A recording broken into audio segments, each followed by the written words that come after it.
In this video, I will be attempting to recreate Kurt Cobain's guitar tone from Nirvana's 1990 BBC radio session. This is the second of 4 BBC sessions Nirvana would go on to have. It's also Dave Grohl's first studio recordings with the band. The session took place on October 21st, 1990 in London, just 2 days before the start of the Sliver UK tour, which was Dave's first tour with Nirvana. This session is sometimes referred to as the covers session, as all 4 songs recorded are covers. All 4 were released on the January 1992 EP Hormoaning, and all those songs except for D7 wound up on Incesticide, which was released later in December 1992. In my opinion, Kurt's distorted tone at this session is one of his best studio tones in general. It's aggressive and in-your-face without being abrasive, and it's huge and commanding without being overpowering. Let's talk about the gear Kurt used, and then I will show what I am using and my settings. To best determine what gear Kurt might have used, we need to look at what he was using on that UK tour. At all these shows, the only 2 guitars we see are the Mosrite Gospel and the K Strat. The Mosrite was first used in August 1990 and was his most used guitar until the K Strat came into the picture. Its first appearance is this tour, and its last seen in May 1991.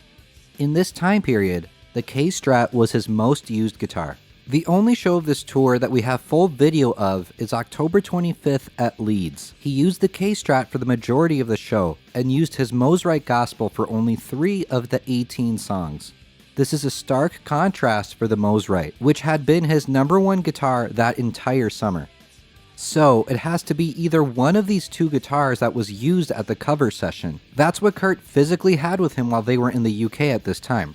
The K Strat getting the obvious live preference makes me lean toward this guitar being the one that he used. To my ears, these 4 songs sound like they are the same guitar. We're getting heavy into speculation territory now. I just want to be clear that at the time of recording this video, there are no quotes or confirmation about what gear was used from the people who were there. I just think it's fun to look at the evidence that is available and to make an educated guess based off of that. The only ones who can make definitive statements are those who were involved and present.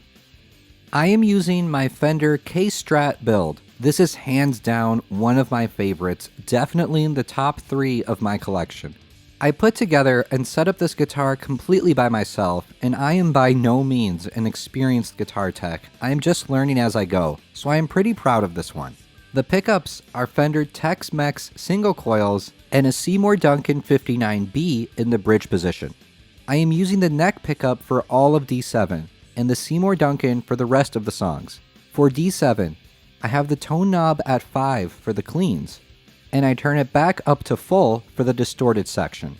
The big question when it comes to Kurt's K Strat that everyone wants to know is what is its humbucker? Sadly, this guitar was most likely stolen after Nirvana's show at Jabberjaw in Los Angeles in May 1991. It has not been seen since. So unless this guitar physically turns up, we will probably never know for sure. When I asked Kurt's guitar tech Ernie Bailey about this, he said his guess would either be a Seymour Duncan distortion or Seymour Duncan 59, as those are the pickups Kurt was favoring at that time. This is why I used a 59 in mine. If you want to learn all that we currently know about this mysterious and almost mythical guitar, check out my K Strat history video. It'll be linked here and in the video description. Okay, gonna throw some more speculation out there. I've thought for a while now that maybe the K Strat and the Vandalism Strat are connected somehow. The K Strat is last seen on May 29th, 1991, as just discussed. The Vandalism Strat's first show is 2 shows later, June 10th, 1991. There's currently no footage of the show in between, so for all we know, that could have actually been the Vandalism Strat's live debut, the show after the K Strat goes missing. To go from one humbucker sticker Strat to the next so quickly, I don't think it's crazy to think that Vandalism was K Strat's direct replacement, that Kurt liked the K Strat so much that he wanted to get something to take its place almost immediately. We know that Vandalism has a Seymour Duncan 59N. This has been confirmed, but we've never known why a neck humbucker was selected. If the K Strat did have a 59B, maybe Kurt was trying to get that same pickup fast, but all he could find in time to use for the next live performance was the neck version. This is of course in a time before Reverb and eBay, when you could only get what you physically found in stores.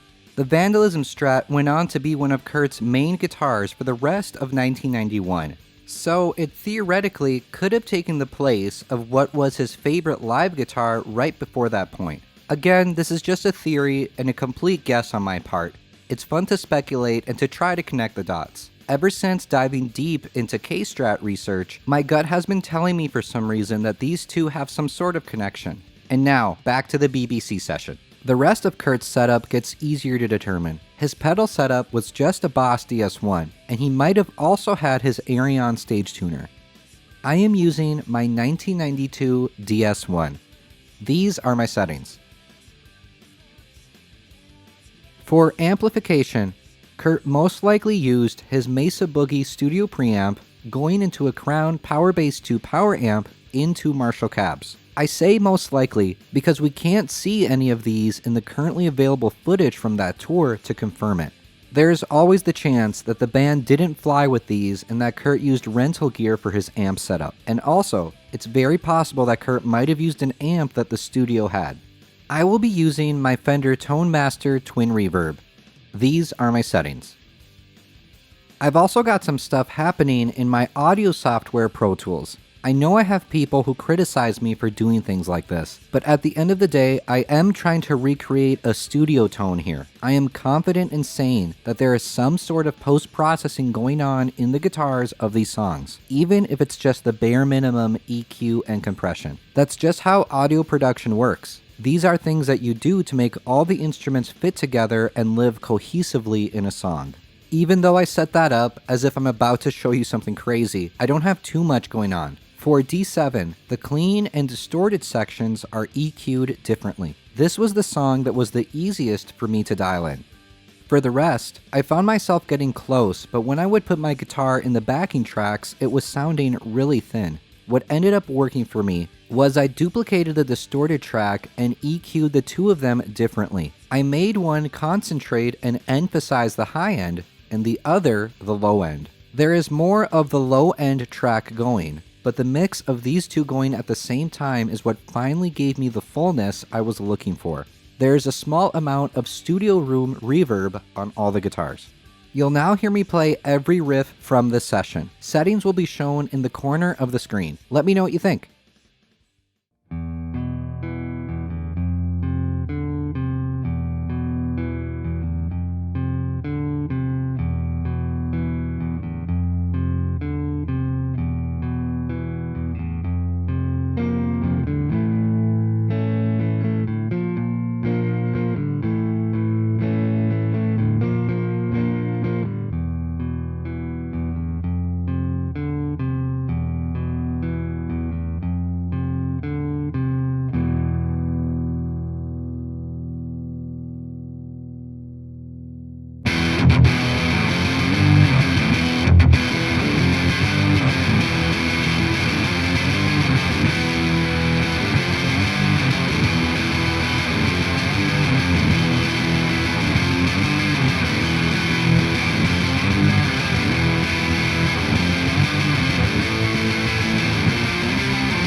Thank you so much for watching. Be sure to follow me on Instagram at Nirvana Guitars, and to subscribe and check out my other Nirvana gear videos right here on YouTube.